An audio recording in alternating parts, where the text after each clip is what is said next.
রাধে রাধে বন্ধুরা, আজকে আমি বানাচ্ছি ঠেকুয়া। তার জন্য আমি নিয়ে নিয়েছি 1 কিলো ময়দা আর 1 প্যাকেট সুজি।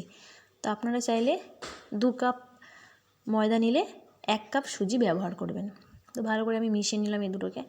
তারপর আমি দিয়ে দেবো অল্প করে নুন, একদম সামান্য নুন দেবো। আর দিয়ে দিলাম আমি তেল।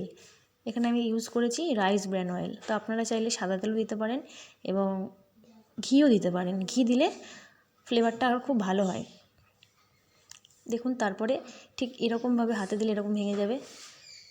আর ফ্লেভারটা একটু ভালো আসার জন্য আমি দিয়ে দিলাম কিছুটা এলাচকে আমি একটু শিলনোড়ে একটু গুঁড়ো করে আমি এর মধ্যে দিয়ে দিলাম, তাতে ফ্লেভারটা এবং গন্ধটা খুব ভালো আসবে। পরিমাণ মতো দিয়ে দিলাম চিনি, দিয়ে এগুলোকে সুন্দর করে আমি মিশিয়ে নেব।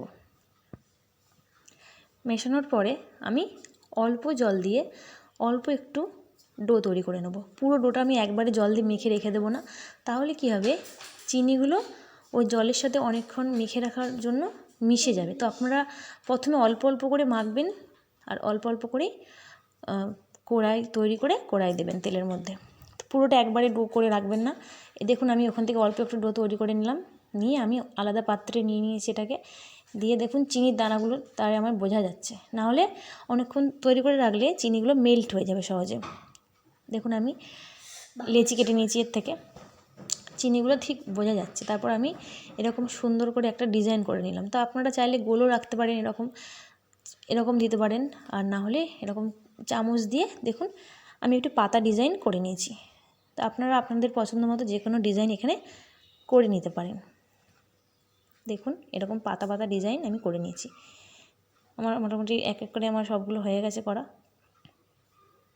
দেখুন এরপর আমি তেলটাকে আমি লো ফ্লেমে তেলটাকে আমি গরম করতে দিয়েছি গ্যাসের মধ্যে। তেলটা আমার গরম হয়ে গেলে এগুলো একটা একটা করে আমি দিয়ে দেবো।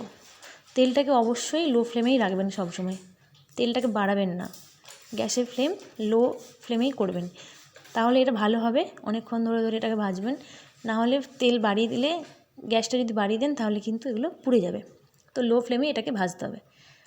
বাঙালি যেমন মাছে ভাতে বাঙালি, তেমনি বিহারি মানে কিন্তু এই ঠেকুয়া ছাড়া কিন্তু বিহারিদের কল্পনা করা যায় না। এবং এটা খেতেও খুব ভালো হয়। আপনারা প্রত্যেকেই চাইলেই এটা বাড়িতে বানিয়ে খেতে পারেন। বাচ্চাকে টিফিনের সাথেও 2-1টা দিতে পারেন, এবং সন্ধ্যেবেলা মাঝে মধ্যে কিছু খেতে ইচ্ছে করে তখন আপনারা এটা বানিয়ে বাড়িতে রাখতে পারেন, স্টোর করে। এটা অনেক দিন অবধি বাড়িতে স্টোর করে রাখা যায়, যেহেতু তেলে ভাজা থাকছে তাই এটা নষ্ট হয় না। তো এভাবে আপনারা বানিয়ে রেখে অনেক দিন পর্যন্ত খেতে পারেন, এটা নষ্ট হয় না।